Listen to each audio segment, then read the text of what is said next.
This is my desk. And this is a bunch of electronic equipment on my desk.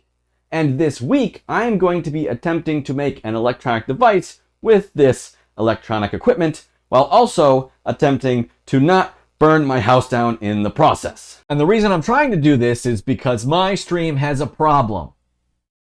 Well, my stream has a lot of problems, but the problem I'm talking about this time is design. When it comes down to it, I am just jealous of all the other streamers who are simultaneously good streamers and awesome graphic design artists, so their streams look impeccable while I'm stuck with stuff like this, or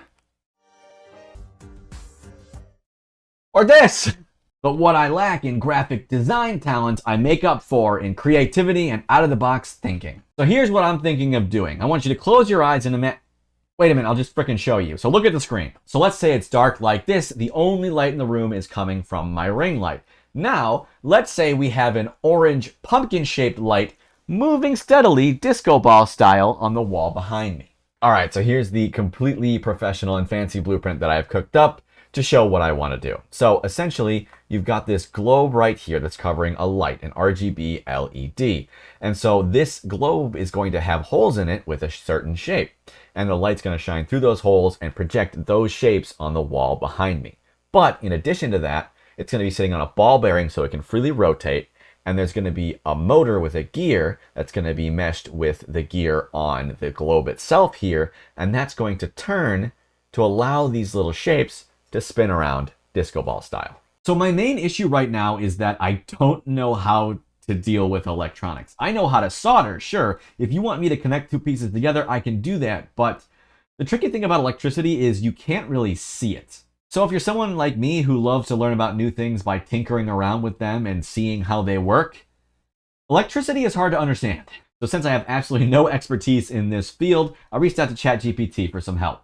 Unfortunately, ChatGPT also seems to have no expertise in this field because all of its responses were riddled with inconsistencies and just genuinely provably false information. It would tell me something and I would say, hey, isn't this wrong? And it would say, oh, my apologies, yes it is, which doesn't exactly instill confidence. So I talked with an honest-to-goodness human being who actually knows about this stuff, and I'll show you the plan that we came up with. So after talking with him, I cooked this up, which was made using a website called falstad.com. I'll include it in the description below, but basically you can just kind of make mock-ups of circuits and it will help you test them out to see if they work or not. So basically what's going on here, this is the power source. This is where I plug it into the USB. Right here is a switch. Turn the switch off, all these yellow electrons stop. Nothing can run.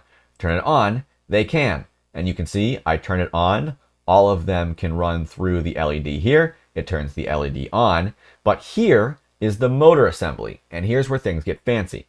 So I want a motor with a variable speed. So what I want to do is turn a knob and control how fast or slow the motor goes, and therefore how fast or slow the globe spins and how fast or slow the disco ball lights go along the wall. So this is what's called a potentiometer. So what this does is it accepts current in one way and then it varies the resistance between the two other prongs to determine what direction it can go. So as you can see, these two bottom numbers here always equal 1,000 between the two of them.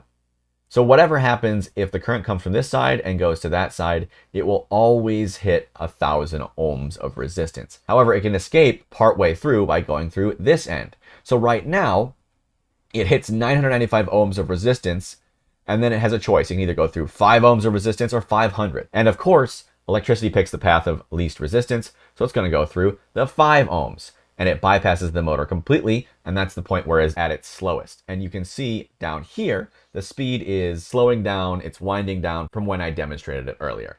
But if we crank it all the way up, now the current hits 5 ohms of resistance, and then it has a choice. Either go through 500 more ohms of resistance or 995. Where's it going to go? The 500. So it'll go through here, boop. And now if we look at the speed, it is rapidly increasing. So the idea is we'll have a switch that turns the light and motor on, and then we'll have a potentiometer that can dictate the speed of the motor. Okay, and to construct the actual electronics parts, we have a soldering iron for actually putting this all together, a pair of wire cutters / strippers, the wire itself, of course, the USB cable, enough resistors to last me a lifetime, the DC motor, quite a few potentiometers and switches. You can't buy them individually. an adapter to connect to wall power if need be. And finally, I just bought this lamp itself. Yeah. Well, that's pretty. I'm actually kind of sad I'm going to be taken apart. Rather than just trying to find an RGB point source of light, I thought it would be better to just buy a pre-made one and then connect it up myself. So I'm going to have to figure out exactly how this is all connected, because I'm seeing right now the charging port's down here, but oh, there's a wire. Anyway, but by far, the absolutely most important thing I will be using today is this multimeter. If my diagram is correct and all of my supplies are made to specifications and I don't do anything wrong, then I won't need this at all. But, and this is a huge but. Shut up, Carl, I'm recording. Sorry. If anything goes wrong at all, I will need to use this. But before I go any further, I just want to reiterate that I am not an expert. While I am going to be talking about and explaining exactly what I'm doing, it may not be the best way, and I may end up hurting myself. I don't think I will, but if you want to follow in my footsteps and make something yourself, please look up better tutorials for more experienced people. This is just me having fun and trying to make something. Okay, so now that my workspace is all cleaned off, let's test out my multimeter and one of my switches. So first things first, we're going to switch it to 200 ohms of resistance. So what this mode does is it puts a small electric current through the two probes and sees how much resistance there is. So right now it says 1 because that's the highest thing. There's 100% resistance basically. But if we touch the leads together, we see it drops down to pretty much 0. And that's what we would expect. There's no resistance when we're putting the probes together. So if we take our switch and we turn it off, we would expect the circuit to be broken. And therefore, there's no current flowing. But if we turn it on, as soon as we do, boom, it goes basically down to 0 because it's letting the current through with no resistance. So our multimeter and this switch are functional. And we can do the exact same thing to test our potentiometer. So we basically say, okay, what do we want here? So with a potentiometer, there are 3 prongs. And like we said, if we turn the knob, it changes the resistance between these 3 prongs. So we need to ask ourselves, okay, what do we want to happen when we turn this? So if I turn this all the way clockwise, to me, that means speed up. So what I want to do is I want to figure out which one of these 2 prongs has lower resistance when I turn it all the way clockwise.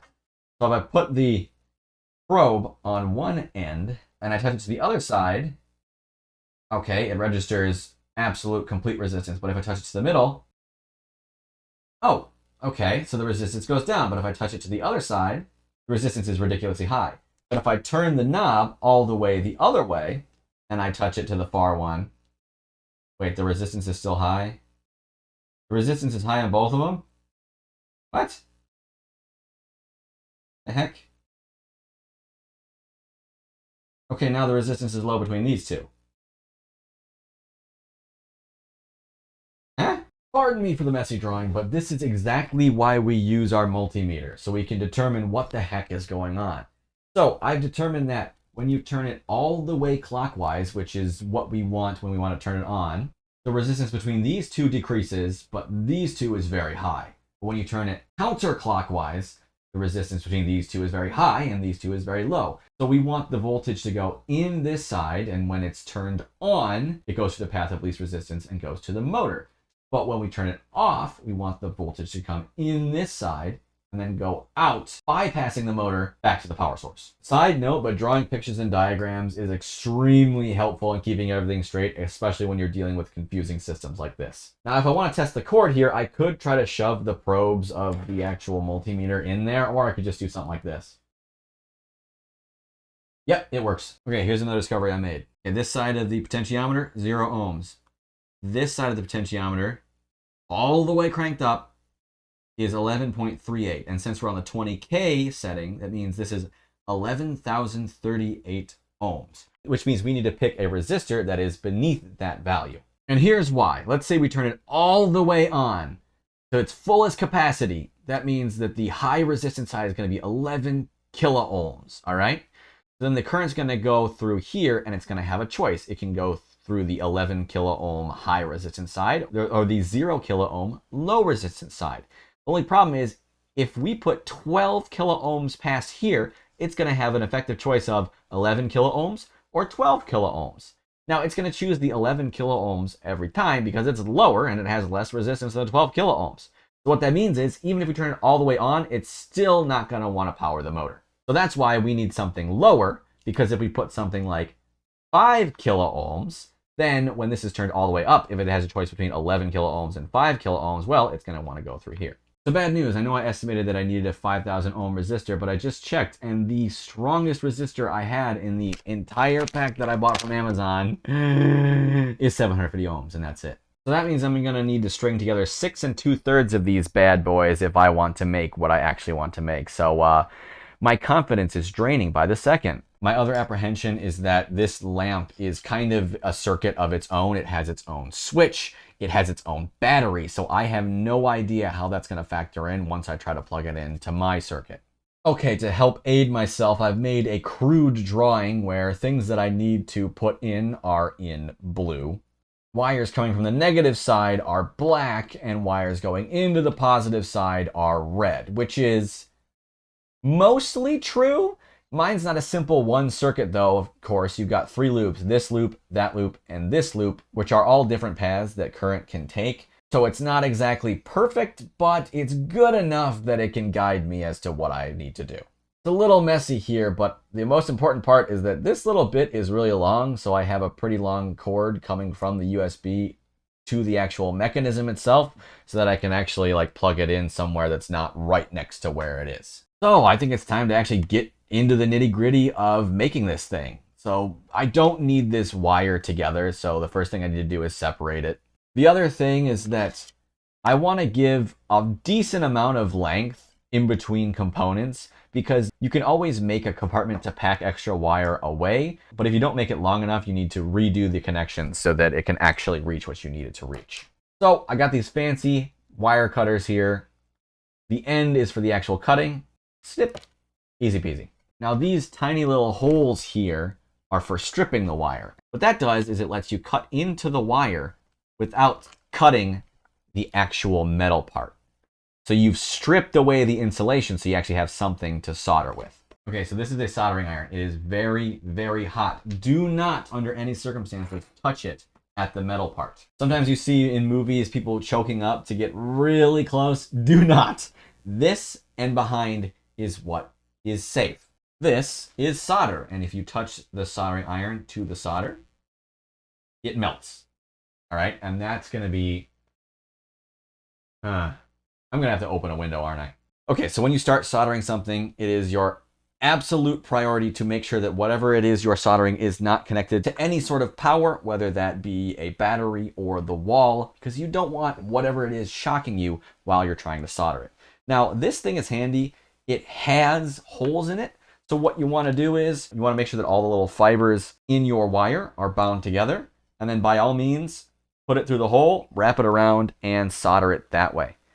But I've got parts that don't have holes in it, so I'd like to show you guys exactly how I solder something that doesn't have that luxury.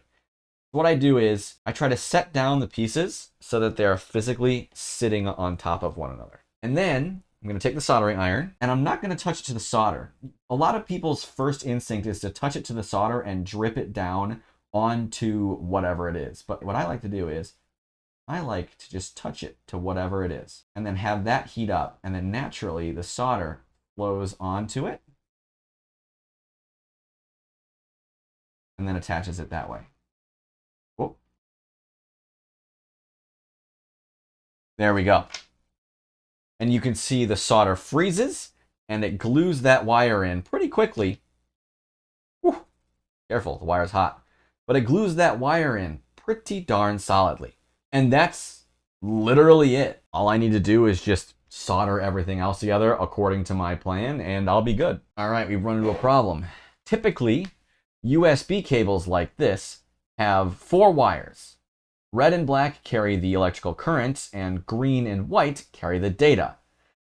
Problem is, there's more than 4 cables here. There's 2 in here, and there's no black ones. So we need to figure out which ones are carrying the current. And to do that, first, I gotta clean this up and have all these wires laid bare. All right, so I can use the multimeter to figure out what is what, but we're gonna have to be extra careful. So I know a USB is 5 volts, so that's more than 2 but less than 20. So we'll turn it to the 20. And then first what I like to do is spread them all out over something that is not conductive, like this piece of wood.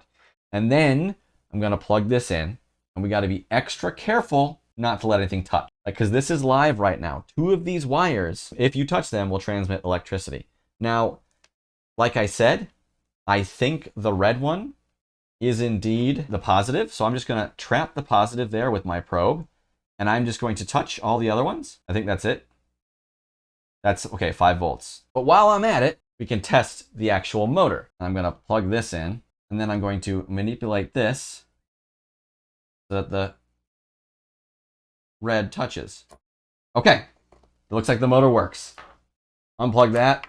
All right. And then it's just a matter of soldering everything else that needed soldering. Of course, again, during all this, I took great care to make sure nothing was plugged in when I was working on it and to not touch anything that was hot. If you take anything away from this video, how to solder is probably it. It's a surprisingly useful skill to have, especially if you have cats that love to chew charger cords. One thing I forgot to order at this time was something to insulate all of these connections.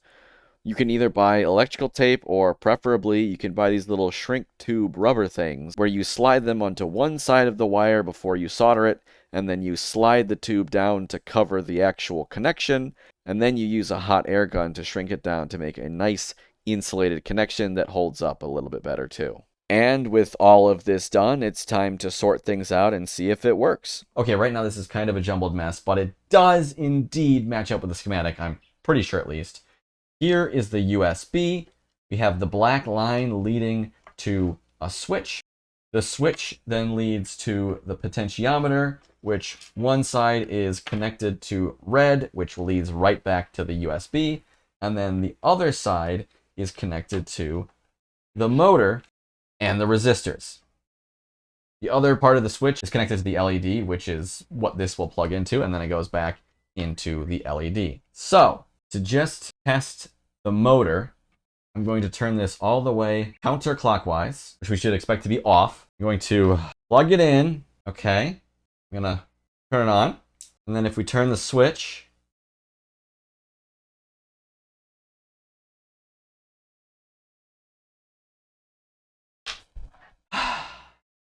nothing happens. So this is the part where we start going crazy with the probe. Like, for example, if this is all the way on, is there the proper amount of voltage in between the right prongs? So if we make sure the switch is turned on, which it is, we can do things like this. Okay, is power getting sent to here? No. Well, that's problem number one. One thing you can do is just touch the red probe to a red wire and then start touching black wires and seeing what connects. Like, if we do it right at the base, at the origin, okay, 5 volts. If we do it up here, all right, 5 volts. If we do it right here and here, 5 volts. Here and here, 5 volts. Here and here, 5 volts. If it's turned on, it should be going through here too. 5 volts. Here and here. Here's the start of the resistor, 5 volts. End of the resistors, almost nothing. Is that enough to drive the motor? I don't know. If you're going to be tinkering around with anything, make sure you absolutely unplug it first. So if the resistors are a problem, if I join the ends together and effectively short out the resistor, I should be able to test the circuit without it. I plug this back in. And by the way, these are all off. This is off. This is also off. And if we crank it up, we should see the motor go, but we don't. Why? Well, it was working. I don't know what the deal is, but I've run out of time for today, so I'm going to have to pick this up again another time.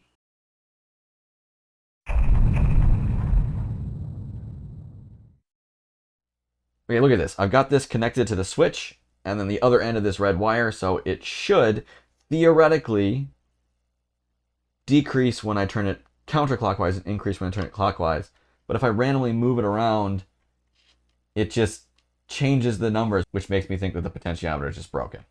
All right, you can see if I take this new fresh potentiometer and I touch it to the top, if I get it lined up properly, you can see I can control the resistance properly by turning it, which leads me to believe that this is just busted. I'm wondering if my soldering iron was too hot. This is a temperature knob, which I've never seen on a soldering iron before. So I'm going to experiment with taking it super low and then slowly cranking it up until it's just hot enough to melt the solder. So you can see if I turn it up, it starts spinning. Unfortunately, it is like nothing, nothing, nothing, nothing, nothing, nothing, nothing, nothing. And then it starts at 100%. And like, that's it. And then it starts spinning up faster and faster and faster, which is really not what I want. What I really want is this is nothing. This is slower, faster, faster, faster, faster, faster, faster, faster. Okie doke, the part I've been dreading, hooking this thing up. Now, the reason I've been dreading it is because it's got its whole slew of electronics in there, and I don't know how it's going to interact with my circuit. The thing I'm most afraid of is like the battery and the switch. Even if I have it turned on here, will I have to turn it on here as well the whole time? I don't know. Well, here goes nothing. Let's plug her in. And then turn her on. So, okay, it doesn't turn on. But if I tap it, okay, it turns on. So, it's got power. But if I turn it off right here, it kind of changes, but it doesn't turn off because it's got a battery. I guess I'm just going to have to take it apart. You can see it's kind of doing something. Like when I flip the switch, it kind of changes color a little bit. Probably because it's shifting from wall power to battery power, but we'll see. Luckily, the bottom side's got screws, but the top, well, we'll just have to see. Pro tip, always get a tray of some sort to put your screws, even if you don't necessarily have any plans to save everything. Okay, so here's my conundrum. I need it to plug in here. I don't necessarily need the battery, but the important part is the light part. And the light part is down here, and it's connected to the touch switch. So I theoretically want to keep this, but remove, what the heck? But remove the touch switch, which is not going to be fun. Okay, so the question I got is, if I just remove the battery, like this should maybe simulate that the battery is dead. If I plug it in, can it still light up? Plug it in, touch it. Okay. It can. Oh, that's nice. I connect the battery back. Does it change anything? I guess there's a scrolling mode that I didn't know about. But if I take the battery out and I turn it off, do I have to turn it back on both areas? Okay, so I have to press both switches. Which, God. Okay, here I am worried about how I'm going to incorporate this whole touch sensor into everything, when in actuality, I have a freaking remote. It doesn't matter. I can just turn it on and off remotely. I'm such an idiot. Okay, so now for the final test. We plug it in. We turn the switch. Oh. Doesn't work. Wrong one. Press the button. Doesn't work. We flip the rocker switch. Boop. Flashes, that scares me. Turn that on. Cool. Turn that off. Turn this. It spins. Now, the only problem I see now is that it's like nothing, nothing, nothing. All of a sudden it starts spinning the max speed. My theory is that this is a high-speed motor and not a variable speed motor. And that's what I would have wanted, which kind of stinks that I can't do the variable speed. Potentiometer is just a fancy rocker switch like this. But if I get a correct one, that should be an easy fix. All right, so now that that part is done, I'd like to invite someone in to give you all a channel update. Come on in.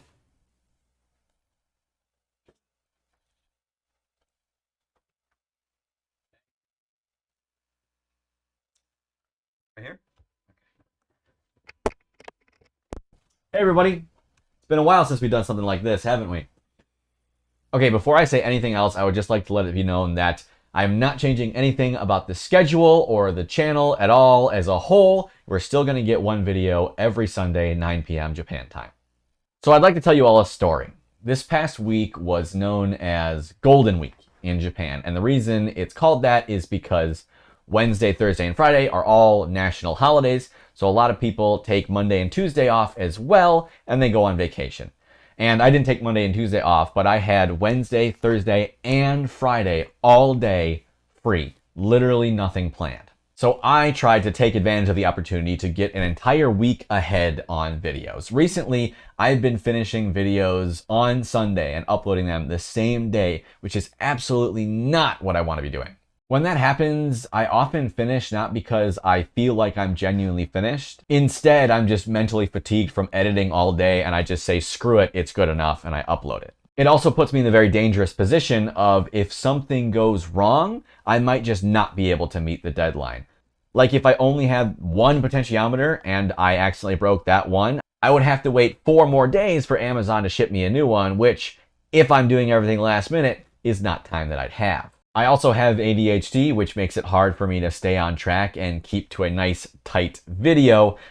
Case in point, I was talking about Golden Week at the start of this, wasn't I? And I haven't mentioned it again. So since I had 3 days to do whatever I wanted, my plan was to finish up the entirety of the ice cream video in like a day and a half, move on to this, make the entire thing from start to finish, and have both of those ready by Sunday. But my ADHD brain said, wait a minute, I should make 7 flavors and see what fancy things I could get to make the video more interesting. And while I do think that made the video more interesting, it also meant that instead of finishing it Thursday at midday, I finished it Saturday morning. So the point of this entire story is that I'm stopping the video at this point, and you'll have to wait until next week to see the finished product. I'm sorry. I could finish this completely, record it, and get the video out in time for Sunday, but it would mean cutting a lot of corners, leaving a lot of things out, not editing as much as I would like, and overall just not giving me the room to be as creative as I want to be with my videos. Plus, I want to do other things like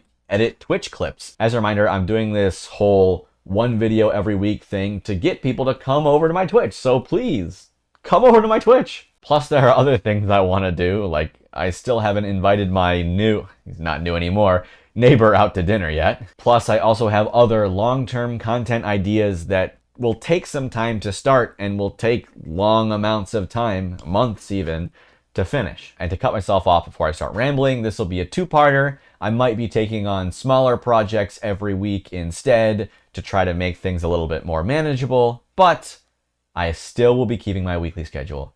And I hope you subscribe and come back again next week. See you then. Bye.